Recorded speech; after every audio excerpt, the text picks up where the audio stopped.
शुरू अल्लाह के नाम से जो बहुत मेहरबान और रहम करने वाला है। सोचो एक ऐसी मुस्लिम कम्युनिटी के बारे में जहां औरत बिना पर्दा किए नमाज पढ़ सकती है, जहां कोई मस्जिद नहीं, कोई मीनार नहीं, और फिर भी ये लोग खुद को पक्के मुसलमान कहते हैं। दुनिया के 25 से ज्यादा मुल्कों में फैले हुए काफी पढ़े लिखे और अमीर ये लोग हैं निज़ारी इस्माइली मुस्लिम। और आज का सवाल यही है, आखिर कौन है ये लोग और इस्लाम में इनकी जगह कहाँ है? रुको, पहले ये समझो कि असल इस्लाम क्या कहता है, क्योंकि जब तक हम ये नहीं जानेंगे तब तक हम किसी भी फिरके को समझ ही नहीं सकते। ये सबसे जरूरी सवाल है और इसका जवाब सीधा कुरान और हदीस से आता है। इस्लाम का मतलब ही है इताअत और सलामती, यानी अल्लाह की इताअत में अपनी जिंदगी गुजारना। इस्लाम के 5 बुनियादी अरकान हैं जो हर मुसलमान पर फर्ज हैं। इन्हें अरकान ए इस्लाम कहते हैं, यानी इस्लाम के 5 खंभे। पहला, कलमा, यह गवाही देना कि ला इलाहा इल्लल्लाह मुहम्मदुर रसूलुल्लाह, यानी अल्लाह के सिवा कोई इबादत के लायक नहीं और मोहम्मद सल्लल्लाहु अलैहि वसल्लम अल्लाह के रसूल हैं। यह इस्लाम में दाखिल होने का दरवाजा है। दूसरा, नमाज, रोज 5 वक्त की नमाज,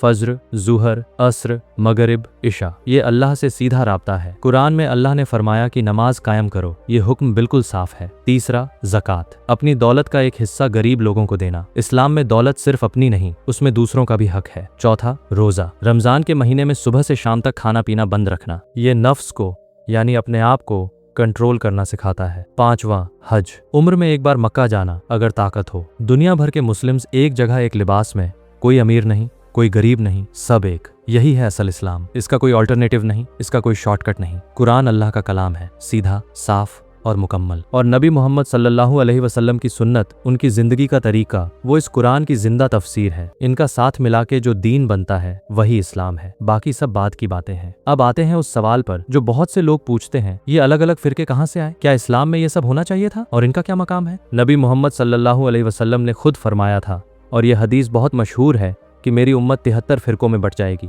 इनमें से 72 जहन्नम में जाएंगे और सिर्फ एक नाजी होगा। सहाबा ने पूछा, या रसूलुल्लाह, वो कौन सा फिरका होगा? आप सल्लल्लाहु अलैहि वसल्लम ने फरमाया, जो उस रास्ते पर हो जिस पर आज मैं हूं और मेरे सहाबा हैं। यानी असल इस्लाम वही है जो कुरान और सुन्नत के मुताबिक हो, बिल्कुल सीधा, बिल्कुल साफ। जब भी इंसानों ने अपनी मर्जी, अपनी अक्ल या अपने पेशवाओं की बातें कुरान और हदीस से ऊपर रखीं, तब फिरके बने। अब ये फिरके कैसे बने, इसकी वजूहात समझो। पहली वजह थी सियासी इख्तिलाफ।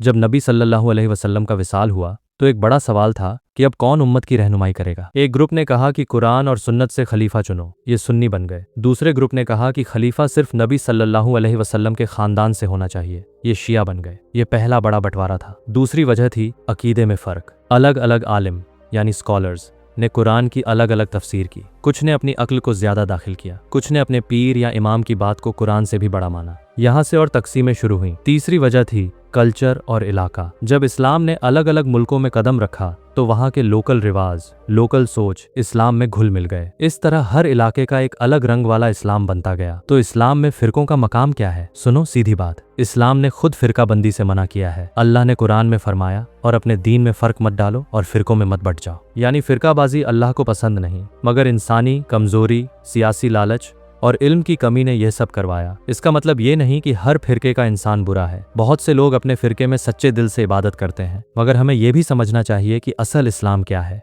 और फिर देखो कि कोई फिरका उस असल से कितना दूर है या कितना नजदीक। अब बात करते हैं निज़ारी इस्माइली के इतिहास की। जब हजरत अली रजी अल्लाहु अन्हु, जो नबी मोहम्मद सल्लल्लाहु अलैहि वसल्लम के दामाद और चचेरे भाई थे, जब उनका इंतकाल हुआ तो मुस्लिम उम्मत में एक बड़ी तकसीम हो गई। एक हिस्सा मानता था कि खलीफा सिर्फ नबी सल्लल्लाहु अलैहि वसल्लम के खानदान से होना चाहिए। यही लोग आगे चल के शिया कहलाए। फिर काफी सालों बाद शिया मुस्लिम में भी एक और तकसीम हुई। जब इमाम जाफर अल सादिक का इंतकाल हुआ तो कुछ लोगों ने उनके बड़े बेटे इस्माइल को अपना इमाम माना। इन्हीं लोगों को इस्माइली कहा गया। अब इन्हीं इस्माइलियों की एक और शाख बनी, निज़ारी इस्माइली।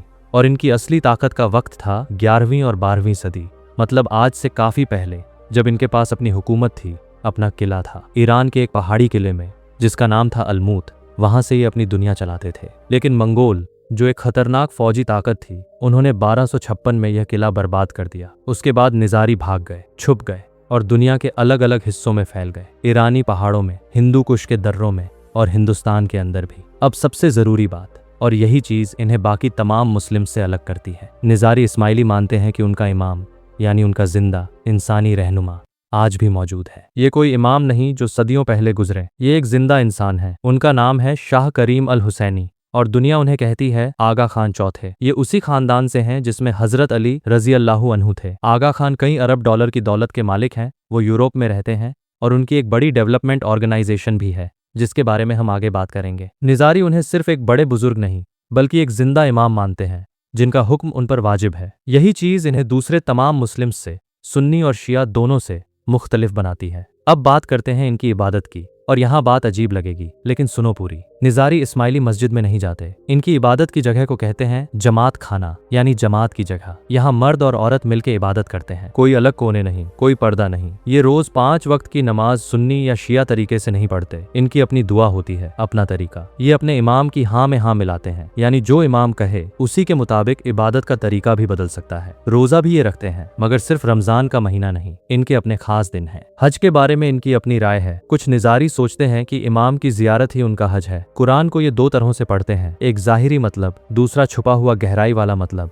जिसे बातिन कहते हैं। इनके मौलाना उन्हें कुरान की गहरी तफसीरों से रोजमर्रा जिंदगी में रहनुमाई देते हैं। ये जो बात अब मैं बोलने वाला हूँ ये शायद तुम्हें हैरत में डाल दे। निज़ारी इस्माइली दुनिया के उन मुस्लिम ग्रुपों में से हैं जो सबसे ज्यादा पढ़े लिखे हैं। इनके बीच में डॉक्टर्स हैं, इंजीनियर्स हैं, बिजनेसमैन हैं, प्रोफेसर्स हैं। इनकी लिटरेसी रेट यानी पढ़ने लिखने का परसेंटेज दुनिया की कई मुस्लिम कम्युनिटीज से काफी ऊपर है। लिबास के बारे में ये लोग वेस्टर्न कपड़े पहनते हैं। औरत पर्दा नहीं करती, हालांकि जो चाहे वो अपनी मर्जी से पर्दा ले सकती है। किसी पर कोई जबरदस्ती नहीं। म्यूजिक, डांस, आर्ट ये सब इनके कल्चर का हिस्सा है। नवरोज का जश्न, मेहंदी, शादियां, डांस सब कुछ नॉर्मल है इनके यहाँ। ये लोग बहुत मिलनसार हैं। हिंदुस्तान, पाकिस्तान, बांग्लादेश के निज़ारी खोजा कहलाते हैं। आगा खान ने खुद कहा है कि इस्माइली इस्लाम को आज के ज़माने में लाना ज़रूरी है और इसलिए ये लोग मॉडर्निज्म यानी आज की दुनिया के साथ चलना को अपनी जिंदगी में शामिल करते हैं। इनके कुछ खास त्योहार हैं जो दूसरे मुस्लिम से बिल्कुल मुख्तलिफ हैं। नवरोज ये पर्शियन नया साल है जो मार्च में आता है। निज़ारी इसे बहुत धूमधाम से मनाते हैं, घर सजाते हैं, नए कपड़े पहनते हैं, एक दूसरे से मिलते हैं। ये फॉर्मली इस्लामिक त्योहार नहीं है, मगर ये इनकी सदियों पुरानी परंपरा है। इमामत डे, जिस दिन उनके इमाम ने अपना ओहदा यानी इमाम की कुर्सी संभाली थी, वो दिन ये बहुत खुशी से मनाते हैं। ये उनके लिए ईद जैसी खुशी का दिन है। खुशहाली यानी खुशी का वक्त। जब भी इमाम कोई बड़ी बात कहे या कोई बड़ा काम करे, ये लोग मिलकर जश्न मनाते हैं। शादी की रस्म में ये निकाह पढ़ते हैं, मगर उसके साथ उनकी अपनी जमात की रस्म भी होती है। जमात खाने में दुआ होती है और इमाम के नाम पर बरकत मांगी जाती है। अब वो हिस्सा जो शायद सबसे ज्यादा काबिले तारीफ यानी तारीफ के लायक है। आगा खान डेवलपमेंट नेटवर्क, जिसे AKDN कहते हैं, ये निज़ारी इस्माइलियों की एक ग्लोबल चैरिटी ऑर्गेनाइजेशन है। ये सिर्फ इस्माइलियों की मदद नहीं करती, ये हर मजहब, हर कौम के गरीब लोगों की मदद करती है। पाकिस्तान में, अफगानिस्तान में, अफ्रीका में, सेंट्रल एशिया में ये लोग हॉस्पिटल्स चलाते हैं, स्कूल्स बनाते हैं, गरीब ख्वातीन को काम सिखाते हैं, पानी की सुविधा देते हैं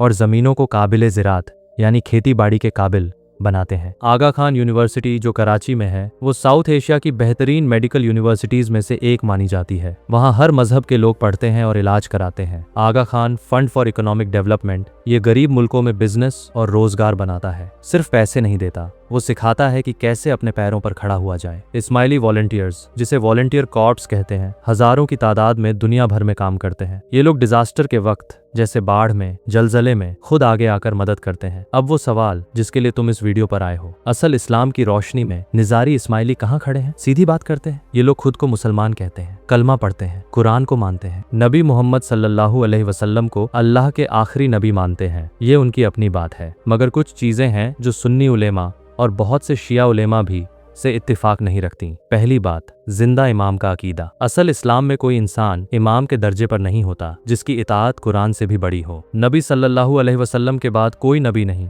कोई ऐसा इमाम नहीं जिसकी बात अल्लाह के हुक्म से ऊपर मानी जाए। दूसरी बात, इबादत का तरीका। 5 वक्त की नमाज कुरान में अल्लाह का हुक्म है। अगर कोई लोग ये नमाज नहीं पढ़ते तो वो असल इस्लाम के एक बुनियादी हुक्म से दूर हो रहे हैं। तीसरी बात, कुरान के छुपे हुए मतलब की बात। इस्लाम में कुरान का जो ज़ाहिरी यानी सीधा मतलब है वही माना जाता है। कोई छुपा हुआ मतलब नहीं होता जो सिर्फ खास लोग जानते हों। ये सोच नॉस्टिक यानी एक पुरानी गैर इस्लामिक सोच से आई है, इस्लाम से नहीं। मगर और ये भी समझना जरूरी है इनका वेलफेयर का काम, उनकी तालीम, उनका दूसरों की मदद करना, ये सब काबिले तारीफ है। इस्लाम चैरिटी और खिदमत को बहुत अच्छा मानता है। उस हिस्से में वो बहुत से मुस्लिम से आगे हैं। तो क्या ये मुस्लिम है? ये फतवे का काम नहीं, ये अल्लाह जानता है। हम सिर्फ इतना कह सकते हैं कि इनके कुछ अकीदे असल इस्लाम से बहुत अलग हैं और एक आम मुसलमान के लिए यह जानना जरूरी है कि असल इस्लाम क्या है, ताकि वो खुद फैसला कर सके। दुनिया में बहुत सी चीजें हैं जो इस्लाम के नाम पर होती हैं, मगर सब इस्लाम नहीं होती। और ये सिर्फ निजारी की बात नहीं, ये सब फिरकों के बारे में सच्ची बात है। असल इस्लाम एक है, कुरान और सुन्नत। बाकी सब इंसानों की बनाई हुई तालीमात हैं, कुछ सीधी कुछ टेढ़ी। निजारी इस्माइली हमें यह याद दिलाते हैं कि सदियों में इंसानों ने इस्लाम को अलग अलग रंग दिए। ये लोग जहां से भी गुजरे, आजमाइश से, दुश्मनों से, गुर्बत से अपनी पहचान जिंदा रखी। उनसे इत्तिफाक हो या नहीं, उनकी कहानी समझना जरूरी है और उस कहानी के साथ साथ अपनी जड़ों को, असल इस्लाम को हमेशा याद रखना जरूरी है, क्योंकि आखिर में सिर्फ वही काम आएगा जो कुरान और नबी मोहम्मद सल्लल्लाहु अलैहि वसल्लम की सुन्नत के मुताबिक होगा। अल्लाह है सबका हामी और मददगार हो। आमीन।